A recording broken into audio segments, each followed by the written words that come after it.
Hello, పండగ సందర్భంగా మేము కజ్జికాయలు మనుగులు చేస్తున్నాము. ఇప్పుడు కజ్జికాయలు అయితే తయారు చేస్తున్నాము. అంతా రెడీ చేస్తున్నాను ఇప్పుడే. నేను కలిపేటప్పుడు తీయలేదు, ఇప్పుడే తీస్తున్నాము. మేము చక్కెర కొబ్బరితో చేస్తున్నాను. ఇదేంటంటే అర కేజీ కొబ్బరి, అర కేజీ చక్కెర కలిపాను. కొంచెం యాలకుల పొడి వేసాను దీంట్లో.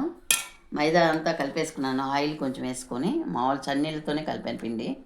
ఇలా తయారు చేస్తున్నాను. కాల్ చేసిన తర్వాత చూపిస్తాను. కొబ్బరి తురుము అయితే మేము రెడీమేడ్గానే తెచ్చుకున్నాము. మేమైతే తురుముకోలేదు, తురుమే కొనుక్కొచ్చాము. తురుముతోనే చేసుకోవాలి. ఇది పొడితో చేసుకుంటే బాగుండదు, తురుము వేసుకుంటేనే బాగుంటుంది.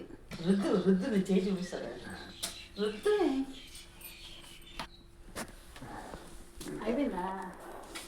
ఇట్లా చపాతీ చేసుకొని 2 స్పూన్లు ఇది పెట్టుకొని కొబ్బరి ఇప్పుడు మడత వేసుకొని దీన్నే తిప్పుకోవాలి. ఎలా నేను చూపిస్తాను. అయిపోద్ది, అది గట్టిగా పడిపోద్ది అనమాట. అలా కాకుండా ఇలా ఈజీగా ఇటు మడత వేసుకున్నామంటే చాలా పని కూడా తేలికైపోద్ది అనమాట. దాంతో చేసినప్పుడు విడిపోద్ది కూడా, బాండెట్లో వేసినప్పుడు ఆయిల్ కూడా వేస్ట్ అయిపోద్ది. అలా కాకుండా ఈజీగా ఇలా తయారు చేసుకోండి, చాలా తేలికైపోద్ది పని. మీకు కూడా కష్టం ఉండదు.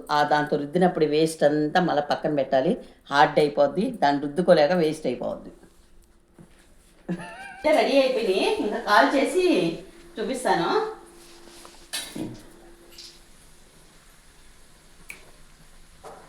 అందుకో కాలుస్తున్నాను.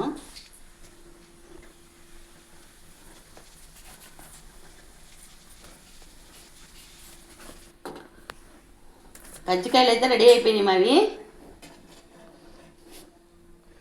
ఇంకా నెక్స్ట్ మణుగులు చేస్తాము, చూపిస్తాను.